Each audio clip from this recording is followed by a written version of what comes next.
across states. So what we would like is a representation that generalizes well, and coordinates like these Cartesian coordinates don't generalize so well. So why do I say that, right? So take a state in which the position of the ball, right? Let's say just say one coordinate of the ball, uh, you change that by 1 meter, let us say. Okay, so maybe you take the ball here and then slide it down by 1 meter here. That state is not too far away from the current state, right? Like from what you see over here. But the effect of having moved the ball away by so much can have like a big effect on what you can do, right? So the player with the ball is no longer in a position to kick the ball. Okay, who knows? An opponent might be able to come and snatch the ball away. So having the ball versus not having the ball is a big thing in soccer, right? In fact, they say soccer is all about possession, and that is sort of being violated, right? If we just use positions as coordinates, there are many other issues, right? So, for example, a state where you just do a mirror image of the state, right? Sort of laterally invert it. It's basically the same state. Okay. Well, unlike real soccer players, these players are not left-footed or right-footed. They're equally capable, whether it's left or right. Okay. So it would be reasonable if our representation told us that the value of a state, right, or the consequences of a state, which is a mirror image of the current state, is going to have similar consequences. Basically, the same consequences may be also mirrored. Then that would be a useful representation. And positions don't really directly give something like that, because a mirror image might be very far, right, from the current state in terms of distance, right? These two states might basically be the same, but they might be far away in terms of distance.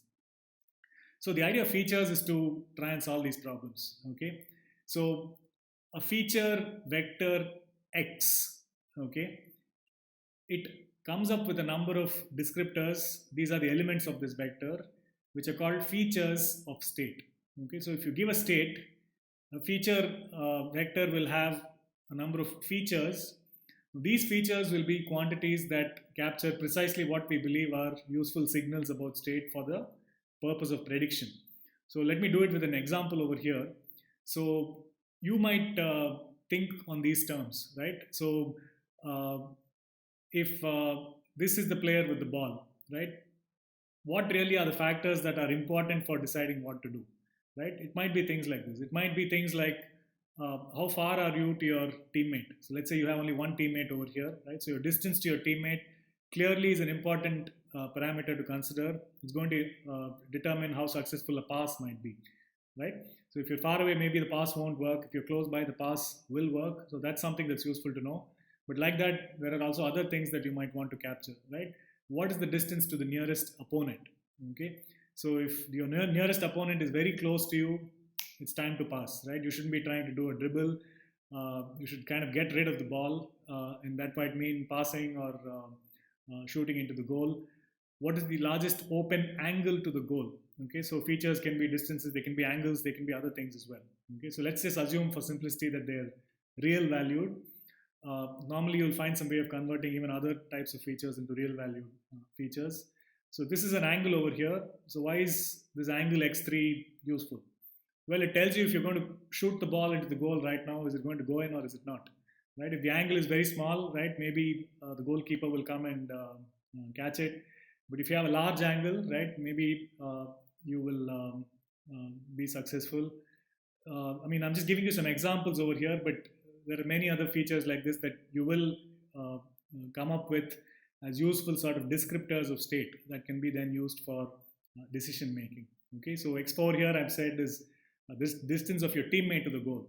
Okay, so maybe it's useful to know if you pass to your teammate and the teammate is near the goal, right? There's a chance that the teammate might be able to sneak it in. Okay. Anyway, so I hope you get the picture. The question is, what do we do with these features? Okay, can we do something with them to then become the representation that is used for reinforcement learning? That's precisely what we can do. Okay, so what I'm doing here is illustrating how we will use these features. I'm taking the example of using a neural network to represent the action value function. Okay, you can also use other types of models over here.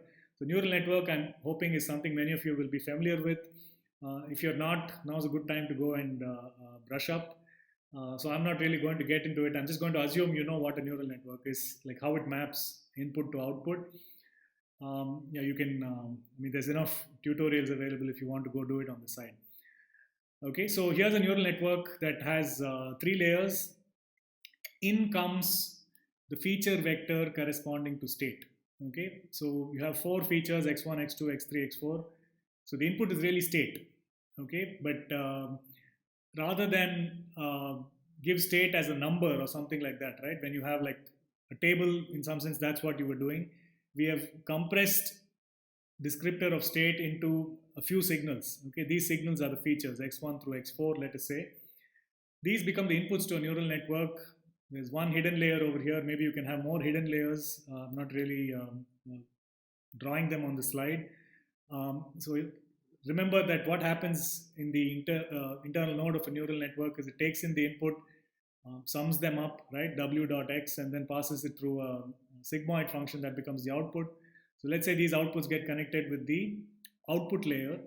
So if you're going to use this for half field offense, one way of setting it up, okay, there might be other ways of doing it, is to have a separate output for each action.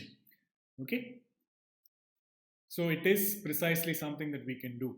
Okay, so here I'm going to use for illustration a neural network. Okay, neural network is something I hope most of you are familiar with. I mean, neural networks are all the rage right now, so maybe you've encountered them in a class on machine learning, you know, backprop, etc. But really, for the purposes of this lecture, for now, you really need to only know how neural network translates input into an output. Okay, and if you're not familiar with this, please go and do it on the side. It's something that won't be a wasted effort because neural networks really are the fuel of a lot of modern AI. All right, so the idea of using a neural network here is we will use a neural network that has naturally like a finite number of parameters, okay, a finite number of weights. And we are going to use these weights in place of like actually having a Q table, right, which would have an entry for every state action pair. We cannot have a table because the number of states is just so large. So instead, we are going to have this compact representation that's going to generalize across states. And the fact that we have come up with these features is precisely the reason that we want to generalize well. So what's going on here? So this is the picture of the neural network for half field offense, let us say. As input comes state, more specifically, the inputs are the features of state. Okay, so each state on the previous slide had 4 features. So these are the 4 inputs coming in. They'll be real valued inputs. And then these get passed through the neural network, right, which means there's a layer of weights multiplying them, and then it goes into a first hidden layer. So what happens in each node in the hidden layer? The input, right, there's like a dot producting of the W's and the X's, right, and then you pass it through a sigmoid and that becomes your output. Okay, and then the output becomes the input to the next layer. You can have multiple layers, okay, this is just for illustration, but the idea is we can represent Q using this neural network. One particular way of doing it is to have 3 outputs, okay. Let's assume for simplicity that we have only 3 actions. Well, actually I told you we had 5, but I'm drawing a picture of a neural network with 3 outputs. So let's assume there are 3 actions, A1, A2, and A3. The hope is we will do something to the weights of this neural network, right? Update them based on data in such a way that eventually, when you pass a state over here, what you will get as the output on the first output is Q of SA1. Okay, here you'll get the action value of the second action. Here you'll get the action value of the third action. Okay, and if we can sort of drive this in the right direction and make the Q approximately Q star, right? Then what will it mean? It will mean that when you pass a state, right, the right action to pick is the one that gives you the highest output, right? Because it's the action with the highest Q star. Like at least that's the hope. Okay, and we can already see why this hope is a little bit misplaced because there are a lot of caveats. Okay, so first of all, the neural network that we have designed, right, might not even be expressive enough to represent the actual Q star. Okay, I mean, we might not have enough nodes in the neural network, right? Or maybe Q star has a certain functional form that cannot be matched using what we are using for the neural network unless you take a very, very large number of nodes. So point number one is expressive power being limited. So right there, right, we have to shelve our hope of finding the optimal policy or converging to Q star or something like that, right? Because it might not be possible because of the choice of representation. The second thing is, even if the representation actually, let us say, can represent Q star, there's no hope of a learning method finding that Q star. Okay, so with the neural network, we know, for example, that backprop in supervised learning will converge to a local optimum. Over here, even that convergence is not guaranteed because we're not really given the targets, right? With supervised learning, for every input, you're given an output, right? And so there's an error function that you backpropagate. And we know that because you're doing gradient descent, you'll go to a local optimum. We don't really know what the actual Q star is. It is something that we maybe bootstrap, we find out from experience. Okay, so in general, we should not expect that or take for granted a process that will even guarantee convergence in the neural network.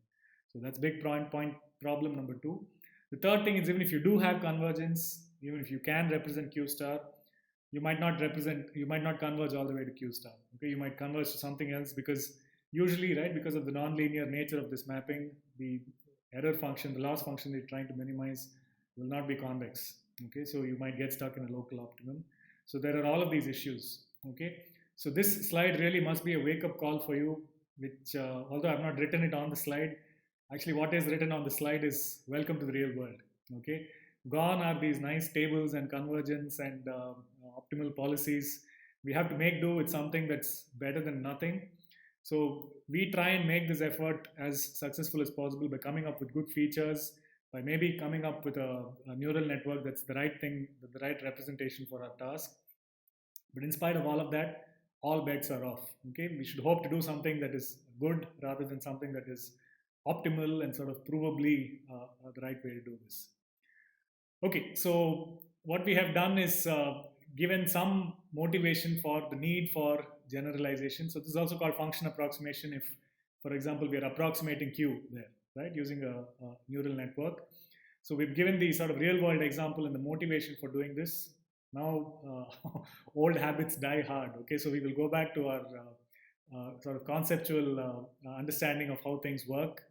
And we'll actually spend most of our time when we're doing function approximation on linear function approximation. Okay, so with neural networks, right, in general, you have like a non-linear function that is being represented. You can actually make a fair amount of progress with linear functions. There's also a fair amount of theoretical understanding of how they work. Okay, so what we're going to look at in the subsequent sections is how to run a learning algorithm if we are committed to using a linear function approximation or linear architecture for function approximation. And this will give rise to a concrete algorithm called linear TD lambda, which is a generalization of the TD lambda we saw earlier, okay, which needed access to a table. So linear TD lambda is basically TD lambda, but you won't need a table. Okay, instead you'll have a linear representation, which will be in general smaller than a table. Okay, so let's look at linear function approximation, and let me set the stage by telling you what's going on over here. Okay, so again, let's assume we are solving the prediction problem. So you have an MDP, SATR, gamma. There's policy pi that we want to evaluate. With linear function approximation, we are committing upfront to using an architecture that is linear. Okay, so we're going to approximate V pi by V hat. It's basically V hat is going to be W dot X of S for state S and parameter vector W. Okay, so what we're going to learn during this process is a set of coefficients or a vector of coefficients W. Okay, but the idea is that given a state, we will compute the feature vector for this state. That feature vector is X of S. The dot product between the W vector and the feature vector is what we are going to call the predicted value for this particular state. And the hope is we will manipulate W, right? As we go along, we will update W so that eventually V hat gets as close as possible to V pi in some sense. So that's what we're trying to do over here. So let's look at it with an example. What is to bear in mind is normally the size of W, right? The number of features that we have will be much smaller than the actual number of states. Okay, So, I mean, if you actually can represent the actual number of states, you might as well just have um, a separate table entry for each state, right? The value table actually has as many entries as the number of states. But you want to make do with fewer entries because the number of states is very large. So we will generalize in some way using these features, but have a lower dimensional representation. Okay, so D is the number of features that we will have. So let's look at an example. Okay, so in this illustration, I'm saying let's consider an MDP that has three states, S1, S2, S3, but we are choosing to represent the value function of this MDP for a given policy pi using only two weights, okay, W1 and W2. So W vector has two elements, W1 and W2. So let's just assume that this policy, right, the actual value of the policy on this MDP for state S1 is 7, for S2 is 2, and for S3 is -4. Okay, that's the reality. Okay, that's the ground truth. The features that we are going to compute for these states, right, x1 and x2, let them be 2 and -1 for S1, 4 and 0 for S2, 2 and 3 for S3.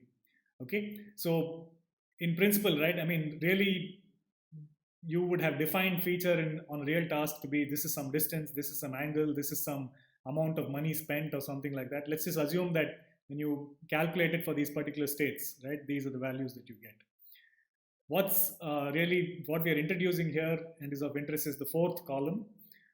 The idea that our approximation is defined by our choice of features and the W1 and the W2 that we're using at any point of time. Okay, so if the features are 2 and -1, right, then the prediction that we're going to make with the linear architecture is W1 times 2 plus W2 times -1, or W1 times 4 plus W2 times 0 for the second state, 2 times W1 plus 3 times W2 for the third state. Okay, so this is the true value function. These are the features. This is a linear combination of the features. The hope is that this linear combination will match up with the values, right? But you can see that in general, this is not possible. So you have three values, but you have only two weights, right? So why do we think that we will be able to make like an exact match? In general, we need not. Okay, and that becomes quite clear by just looking at this example itself.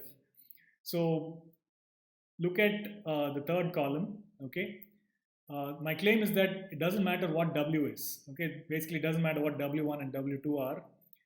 Whatever W1 and W2 are, right? Whatever W is, it's going to satisfy that V hat of W of for S2. Okay, that is 4W1. That's going to be 3 times the first approximation plus the second approximation divided by 2. Okay, so multiply this by 3 and multiply, just add this. Okay, so you're going to get basically 8 times W1, right? The W2 will go away. You divide that by 2, you're going to get 4 times W1, and that's exactly V hat of WS2, right? So if you find W1 and W2 that are, let's say, doing the right thing for, let's say, S1 and S3, you've already sort of lost your ability to represent something arbitrarily for S2, right? Because S2 is now constrained to be 1.5 times what you have for S1 plus half of what you have for S3. So you've lost 1 degree of freedom because you have only 2 parameters rather than 3. So this means that in general, right, we cannot expect V hat to be equal to pi. We have to settle for something that's approximate, right? That's not exact. So the question naturally following this is, which W is the best approximation, right? How do we define best approximation? What is the W that gives us that best approximation? How do we find that W? So that's really the question that we're going to wrestle with. So the most common choice for defining what is the best approximation is to look at squared error. Okay, so we're going to say that W star is that W which minimizes mean squared value error. Okay, so this is your value, the difference between these two things, let's call it the value error. You're going to square it, right, and you're going to sort of average it, and call that the mean squared value error. So more precisely, what is mean squared value error of W? So we're going to define that as, okay, there's a half outside that's just useful for sort of cancelling with something when you differentiate. Okay, so it doesn't matter if you don't have the half, but we're going to take a sum over all the states and ask what is the difference in prediction? What is the difference between the predicted value v hat of ws and v pi of s? Okay, you square that so that you get a non-negative quantity and then add it up.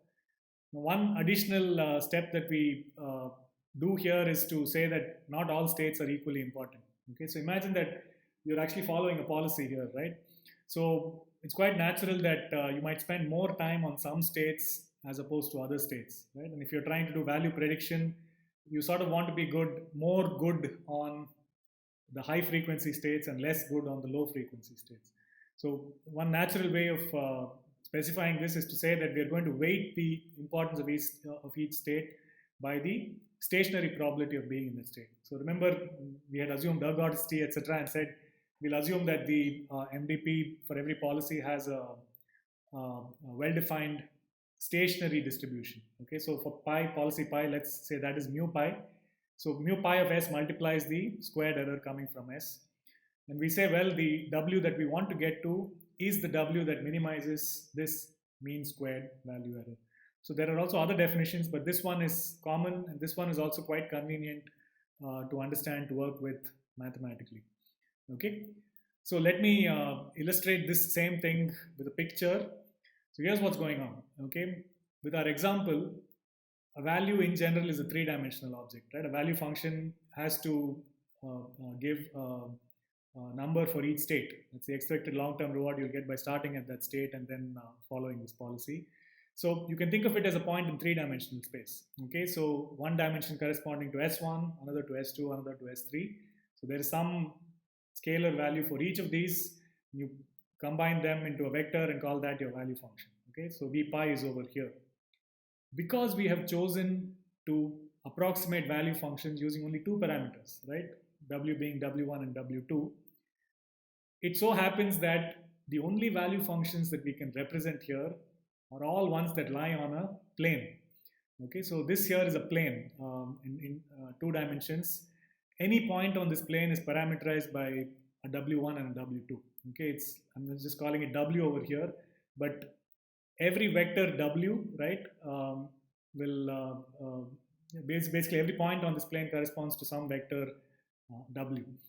Okay, and what we are hoping to do is to find that W that is closest in some sense to the value function. Okay, so we have defined that in fact by saying it is the Euclidean distance between V pi and not W star, but the value function resulting from W star, right? It's going to be W star dot producted with the corresponding feature vector. Okay, so that is not really included in the figure, but the W star on this plane, right, that gives rise to this three-dimensional point, we want this perpendicular distance to be minimized. Or W star is the point on this plane that minimizes this perpendicular distance.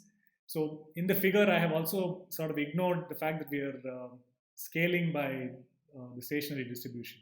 Okay, so technically speaking, if you want to do this very correctly, you will have to scale the axis by square root of mu to the mu pi or something like that. Okay, so if you assume that it's unweighted, then it's basically the perpendicular distance. Otherwise, you have to define the distance between two things as, of course, the sum of the squares, but each one weighted by the corresponding stationary probability in that dimension. Okay. All right. So what we want to find is this W star. And the question that is left unanswered is how do we do it? Okay, it's a reasonable thing. Okay. Remember that when we were before we started linear function approximation, when we were doing this with the table, we did various TD methods, TD0, TD lambda, TD1, which will all converge to V pi, right? That's because they had a full representation. They were actually allowed to go to any point in this plane. But now because we're using linear function approximation with 1 degree less, right, we can only go on this plane. We cannot come up with a value function that's outside of this plane. Everything that we can come up with is on this plane. So one way of saying the best that we can do is to say which point on this plane is closest to V pi. And we're defining it to be the point that minimizes Euclidean distance weighted by the stationary distribution. Okay, all right. So now we can look at how to do this, and this basically will culminate in what is called the linear TD lambda algorithm. All right. So the first thing that comes to mind to answer many of these problems, right, is what's called gradient descent. So gradient descent, in fact, is also an instance. Another instance of gradient descent is backprop in neural networks when you're doing supervised learning, for example, right? It's also used in so many other applications in optimization. So how does gradient descent work? What's the idea of using it here? So let's try and set up a process, right, that manages to do something like this.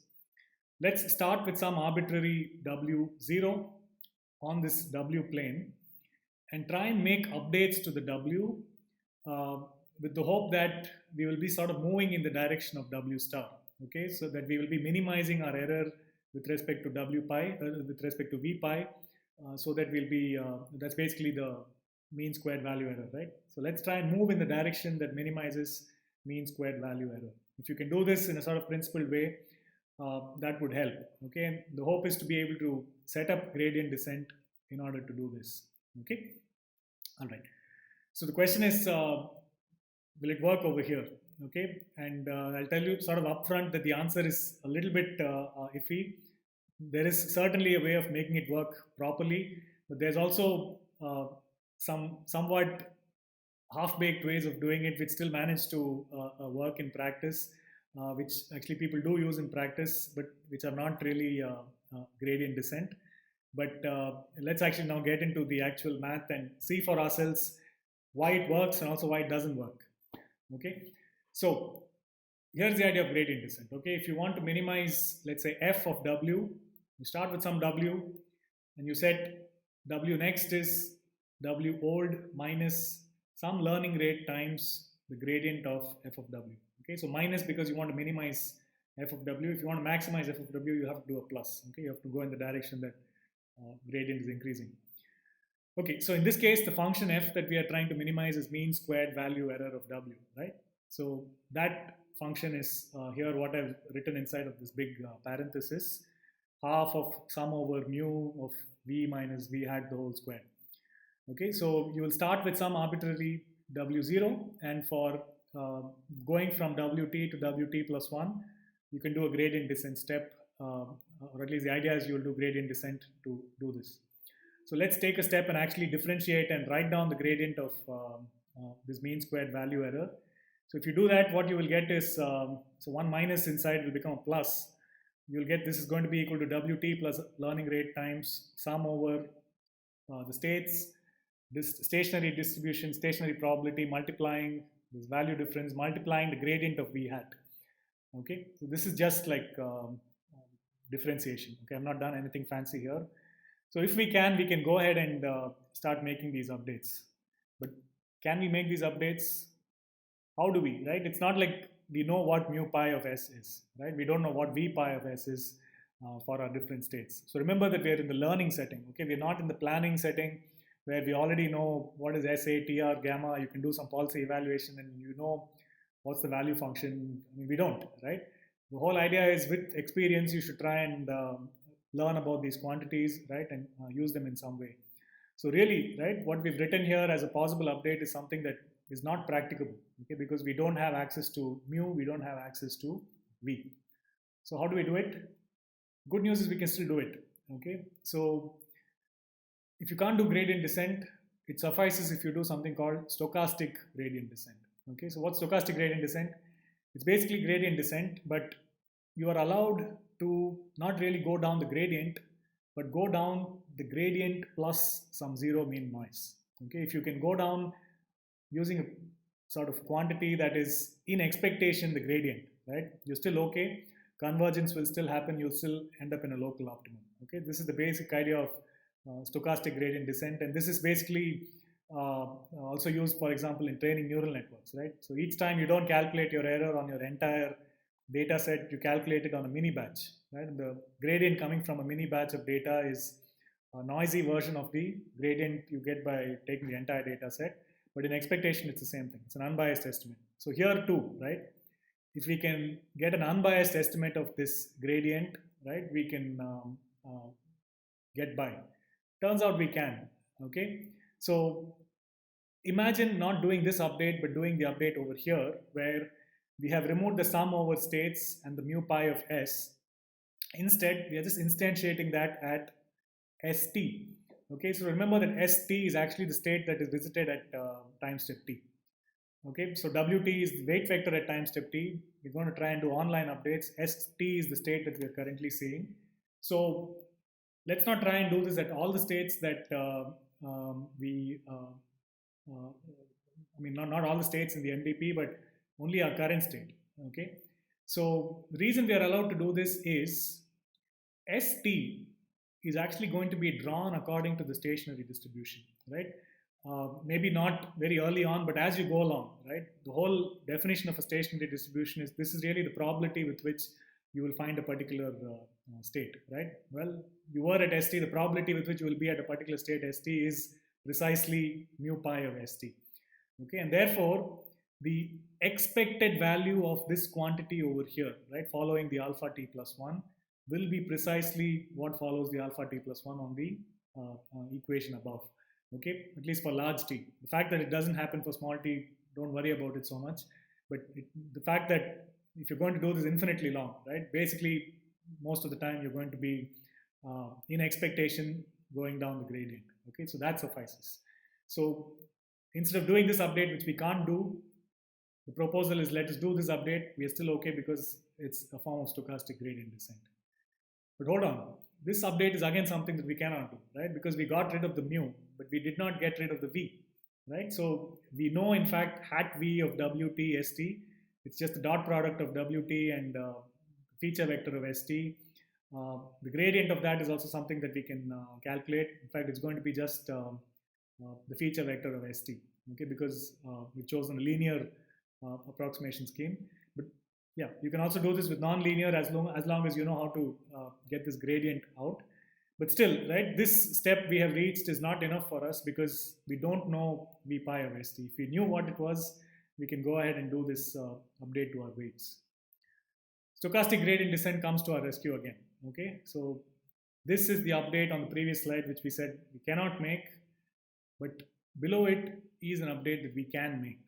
Okay, so what we're doing here is, instead of having v pi of st, which is the value of st under pi, we can substitute that by gt infinity. Okay, remember what gt infinity is? It's the Monte Carlo return starting at st all the way till the end of the episode. Okay, or to infinity if this is like an infinitely sort of continuing task. Okay, so although we do not know what v pi is, this is certainly something that we can get. It's what you get empirically, right? The reason we are allowed to do this is, again, it goes through because of stochastic gradient descent. The expected value of gt infinity is in fact v pi of st, right? It's like you take multiple, start from the same state, you have multiple rollouts, precisely their average converges to, or rather, the expected value of the average is v pi of st, right? In fact, the expected value of any rollout is going to be v pi of st. So based on stochastic gradient descent, right, if we do this update, what are we gathered? What are we guaranteed? We're guaranteed that you'll actually keep going down the error function. So we're not going to prove it here, but if you have chosen a linear function approximation scheme, right, it's actually the case that the error surface is going to be convex. Okay, and you will actually go right to the bottom of it, and you will go to the best approximation. Okay, you'll go to W star. As long as you take care of the learning rate, etc., right, which we assume we can. So QED, okay, we are done. We've come up with a way of getting rid of the actual quantities, replacing them with random variables, and piggybacking on stochastic gradient descent. Okay, making use of the fact that you don't need to go down the actual gradient. It's okay if you perturb it a little bit with zero mean noise. Okay, that's what we did to get rid of the mu. That's what we're doing to get rid of the v. Turns out, in practice, we sometimes don't do this with gt infinity. We do it with gt lambda. Okay, so remember that g lambda equal to 1 and t, right? g1t is actually gt infinity. If you have lambda less than 1, then you get something that's different from the Monte Carlo return. In particular, with lambda less than 1, it's going to have some amount of bootstrapping, right? Which means it's going to have some amount of dependence on what you had initialized your v's, or in this case, the w's. To be. Remember that we are representing our v hat essentially through w. Now, we can do this, except we are violating the requirement of stochastic gradient descent if we are using lambda less than 1. Okay, and that's because in general, the expected value of GT lambda will not be V pi of ST. Okay, because GT lambda involves bootstrapping based on what you already know and basically what you initialized at the very beginning, right? So there is some bias over there, which in general will make the expectation different, right, from V pi of ST. So although we can do this, all right, we have sort of let go of the guarantee of this being a form of gradient descent. Okay, it is still something that we can do, but whether it's going to work or not, right, is not very obvious. If we're doing gradient descent, we are guaranteed that we will actually converge to a local optimum in the space of the W, right? If we are not, the guarantee is not there in general. But let's look at a special case. Okay, so let's look at the special case of linear function approximation. So in general, v hat can be also other functions of w, right? But remember that we went with v hat being w dot producted with x. So if you're doing, for example, this with lambda equal to 0, right? So lambda equal to 0 is full bootstrapping. It's an example of lambda less than 1, right? So it means there's going to be some amount of bias. It's not gradient descent. Okay, in fact, Sutton and Bartow call this semi-gradient descent because it's kind of derived from gradient descent. Everything that we did up to this step looks like gradient descent, but then we just went ahead and replaced the Monte Carlo return with a bootstrapped estimate. Okay, with linear TD0, this is actually how we'll do it. I've just written out all the terms. So WT plus 1 becomes WT plus alpha times GT lambda, right? In this case, it's going to be GT0. That's going to be reward plus gamma times our current estimate of ST plus 1's value, right? That's going to be WT dot producted with the feature vector of X of ST plus 1 minus the value of ST itself. So whatever is in curly braces remains here in curly braces. What's outside is the gradient. Okay, is if V hat is X, W dot X, and you take gradient with respect to W, what you have is X, okay, of ST. So the good news is, if you're using lambda less than 1, it is not a form of gradient descent yet. If you do it with linear function approximation, for the special case of using linear function approximation, the process will still converge, okay? So it's not guaranteed convergence if, for example, you do it with a neural network, okay, because it's not gradient descent. But for lambda less than 1, if you're using a linear scheme, there's a sort of independent proof that you will still converge. Okay, you will converge to some W. You won't be like oscillating forever. You won't diverge. You'll actually converge. Okay, that's a very nice result to have, and it is necessary for this result that the approximation is linear. Okay, it's not applicable in general. Okay, so let us now look at linear TD lambda, the actual algorithm that. So we can now look at the full structure of the linear TD lambda algorithm. So as I said, it's a generalization of what we saw for the tabular case. In fact, linear function approximation is a proper generalization of the tabular case. So again, we will maintain an eligibility trace, but last time we had an eligibility for each state. So here we will have an eligibility for each feature, okay? That's because we have only D parameters, so an eligibility trace will be also D-dimensional. And recall that we have a linear approximation scheme. So V hat is going to be W dot X of S, and the gradient therefore is going to be just X of S. Okay, so here is the algorithm, the same structure, basically the same concept. The only one or two things that change the fact that over here, right, when we have these function calculations, these are approximate. Okay, you have to do the dot product of the state and the current weight vector. And the second thing is earlier we had separated out the eligibility update as a +1 for the current state and not just decaying all the states. A sort of generic way of writing that is to say that the eligibility becomes gamma lambda times z. So z becomes gamma lambda times z. That should happen anyway, plus the gradient of v hat of ws. Okay, this additional thing is coming because this particular state is the latest one that was encountered, right? So if we actually understand the relationship between the tabular case and the linear function approximation case, you'll see that these become equivalent, right? If actually a linear scheme is the same as the tabular scheme. Okay, so you should look at the textbook to understand this in more detail. There is some subtlety which I'm skipping over here. Okay, there are actually 2 or 3 variations of linear TD lambda. So although I sort of hand wavily said that the forward view and the backward view of updating based on the lambda return are the same, they're actually subtly different sometimes. Okay, in fact, with this particular implementation, they'll end up doing slightly different things. So a much more recent addition to the literature is the use of what's called Dutch traces. Okay, so there's a way of updating these eligibility traces in a slightly different way to make the forward and backward views exactly identical. Okay, otherwise they would still work well in practice. In fact, this version of the algorithm, which is using this update, which is actually called accumulating traces, okay, is very widely used. It works very well, but there are some sort of technical differences that you could also explore. Okay, so replacing traces, Dutch traces, are ways of doing this. Not very essential, I think, for your understanding, but if you're interested, please look at the variations given in Sutton and Bartow. The good news, okay, I'll finish with this figure on TD lambda, is that linear TD lambda, although it is not doing gradient descent for lambda less than 1, will converge. Okay, in fact, the convergent value of TD for linear function approximation with lambda, right? TD lambda. So let's call that W infinity lambda. Okay, basically W infinity lambda is the convergent point of TD lambda with the linear function approximation.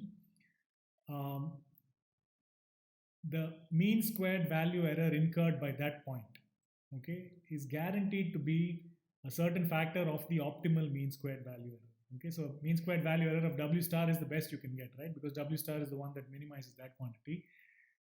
A constant factor times that, right, is an upper bound on the mean squared value error of W infinity lambda. What is that constant? That constant is 1 minus gamma lambda times 1 minus gamma. Okay, so understandably, if you said lambda equal to 1 over here, right, which is full Monte Carlo, you're basically saying you'll guarantee convergence to W star, okay, which is as we expect because you're doing gradient descent. If lambda becomes smaller, if lambda equal to 0, for example, then you have 1 over 1 minus gamma times mean squared value error of W star, right, which could be much larger than mean squared value of W star, but it's still bounded. Okay, it converges and it converges to within this bound. So the way of looking at that pictorially is to say that you can actually draw a circle around W star, right, and the radius of that circle is going to become larger and larger and larger as lambda becomes smaller and smaller and smaller, but it's still finite even for lambda equal to 0. Okay, and what you're guaranteed is doesn't matter where you start. If you do linear TD lambda, you'll come into that circle. I'm saying circle because in 3 and 2 dimensions it look like that. In higher dimension, it's going to be some kind of a it's going to be a hypersphere. Okay, all right. So what we didn't present, and I mean, we've not really mentioned it explicitly as a part of this presentation, is the extension of linear function approximation to control.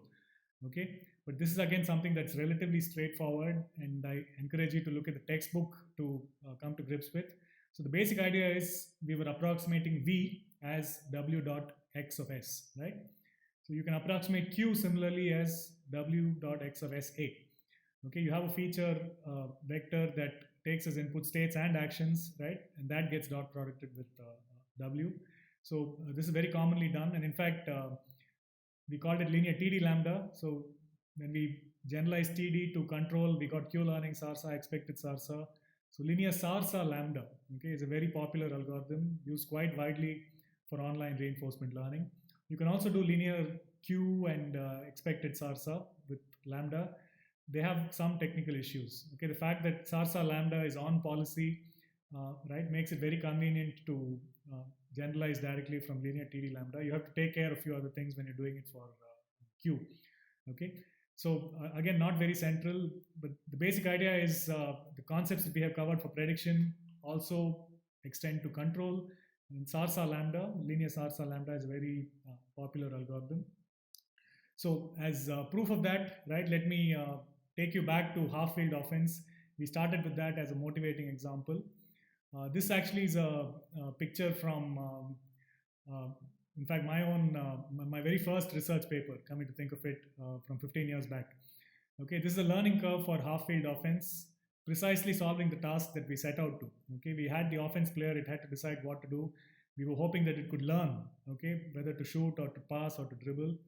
So a learning curve is one where the x-axis gives you the amount of time spent training, in this case, the number of episodes.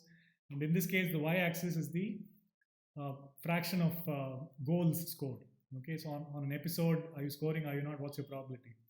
So what you saw on that video I showed you was a hand-coded policy, which was basically scoring goals about 12% of the time. Okay, it looks more or less like a straight line because the policy is not changing with time. It's got a little bit of variation because it's a random task, right? So I've run it lots of times, but there is still a small amount of variation. But the curves that must interest you over here are the ones that are increasing with time. Okay, there's a blue curve and a green curve, both of which are doing reinforcement learning with SARSA. In fact, linear SARSA. I didn't use eligibility traces. Okay, it was SARSA 0, but you'll get similar curves with other values of lambda as well. So it was using linear function approximation with a particular function approximation scheme called tile coding. Okay, so just like neural networks are a nonlinear function approximator, tile coding is a particular way of doing linear function approximation. It's also used very commonly with SARSA. And this combination gives us learning curves where the reinforcement learning agent is able to far surpass the manually coded behavior. Okay, so you see that here you're converging to more than 30% of goals scored per episode. Okay, and without communication, it's a little bit less. But the fact is, within like 5,000 episodes, both of them are going past the static behavior. So with and without communication is a variation that comes up because remember, it's a multi-agent task, right? There were 4 offense players. So another aspect that was being investigated in this experiment was what happens when the players talk to each other versus they sort of learn separately. Okay, and the result here is that when they share information, they're able to make more productive updates and learn better. So if you're interested, please go ahead and look at the paper. Okay, and let's conclude then with a quick summary. We've done 2 topics today. Okay, the first one was the idea of using combined returns, in particular the lambda return, and there was a very efficient, nice implementation of this idea. That implementation was called TD lambda. And then the second part of today's lecture was what to do when you have a very large number of states. So we have to resort to an approximate architecture. So we conceptualized that using the half field offense task, but Sohn said, let's look at the special case of linear function approximation. So in the context of prediction, we came up with an algorithm called linear TD lambda, which updates a lower dimensional weight vector as opposed to the entire set of states, but has the guarantee that it will still converge. Okay, if it's using a linear architecture, it's not really doing gradient descent if it's using any bootstrapping, but otherwise, even so, right, it's going to converge. And we saw that this is not just theory, it's practice. You take this back to half field offense, you actually have like a demonstration of successful learning. So what's coming up next week is more to do with function approximation, linear function approximation. I'll also take some time to explain in detail how tile coding works, okay, because from the practical point of view, it's a very useful way to set up function approximation. Okay, so that's it for week 10. See you next week. Stay safe.